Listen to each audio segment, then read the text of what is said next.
Hi everyone, welcome back to Novel Nomad and welcome to day 7 of Vlogmas. So today I'm going to be doing the other books, TBR of December.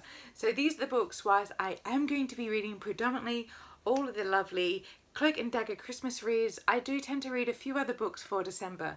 Now thankfully for my book club, I've already read the book, so that works out really well.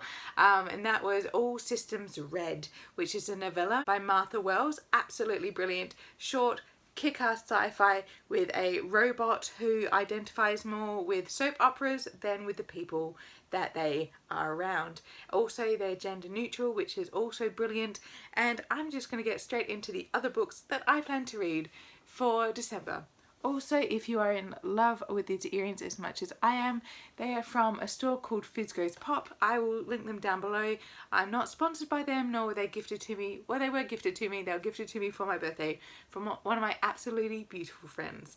But I thought, what a better way than to show them off and enjoy how wonderfully fabulous I feel in them for a Vlogmas video. Anyway, let's start with the books. So the first one I really want to get to, and I'm going to save it to the few days off I have off after Christmas, and that is Deep Light by Frances Hardinge. This is an author that I have loved since I was introduced to her from my children's lit class in Canada. I didn't even know she existed until that class, and I have never looked back. She writes really intensely good children's fiction. I think they've classed this one in YA in our bookstore anyway. I'm not sure why, but I would be absolutely fascinated to find out if she's writing for a little bit of an older audience. Usually she writes for older teens, I'd say in the mid-teen and up. But yeah, she writes really interesting gothic kids lit, and I really thoroughly enjoy it. So this one I haven't read anything into. I'm going to go in completely blind because I always find that's the best way with her books, so you can just immerse yourself straight away and just get lost in it because her writing is beautiful. Next are two new graphic novels that I've recently picked up. The first being They Called Us Enemy, and that's by George Takei. Now George Takei is a bit of a US celebrity. I think he's in pop culture in the US, but I know his name, and he is for a Japanese descent, but he was in America during the time of World War II. And so basically it talks about his experience in a World War II internment camp where they put the enemy civilians into camps. We did it here in Australia. It's quite horrific what they did and what people suffered because of it. But yeah, so it'll be really fascinating because apparently this graphic novel doesn't shy away for too many things, but it does have his recollections as a child in one of those camps. So I am very keen to find out a little bit of a history nerd coming out of me in this graphic novel selection. And the other one is one that I saw over in Gaze the Word, the bookshop in London. I'm going to have my London book lovers guide up soon, so you'll be able to see what it looks like and where it is in London, well, in the order that I visited in. And that is On a Sunbeam by Tilly Walden. Oh, yeah, Walden.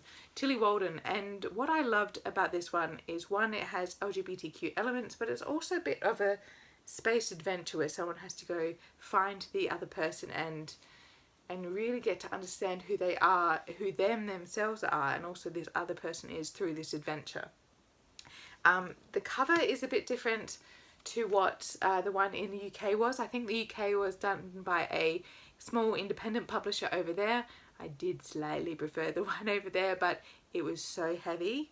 There was no way I could have brought it back. I was already so close to the tipping point and my luggage weight that there was no way I could fit this on. But this is by First Second comic book group, and I love their works, so I was pretty darn happy to pick up this copy anyway. Next is because I'm adding another one to the mystery reads, and because I loved A Murder Most Unlike Anything, and that is the next one, which is Arsenic for Tea, which follows directly after the first one, and I'm sure Daisy and Hazel are going to get up to some rather hilarious hijinks in pursuit of finding the killer. And lastly, a new poetry collection that I just picked up early last week. No, earlier this week I should say, and that is Soft Science by Franny Choi. And this is about a poetry collection that focuses on an Asian woman who's really trying to understand her identity within a Western society, and also her own sexual orientation as well, within the confines of cultural limitations. And the cover is stunning. I think I've got a post going up soon on my Instagram just with this cover. But two, I am really getting more into poetry. I think as another form of expression and self-expression, it is kind of having a bit of a renaissance of sorts. But yeah, I really thoroughly enjoy getting into some very raw and emotional poetry. Okay, so they're the books that I am hoping to get to for December, as well as, of course, as you know, Cloak and Dagger Christmas. If you're participating in Cloak and Dagger, let me know down below. I am having a wonderful time so far reading some amazing books.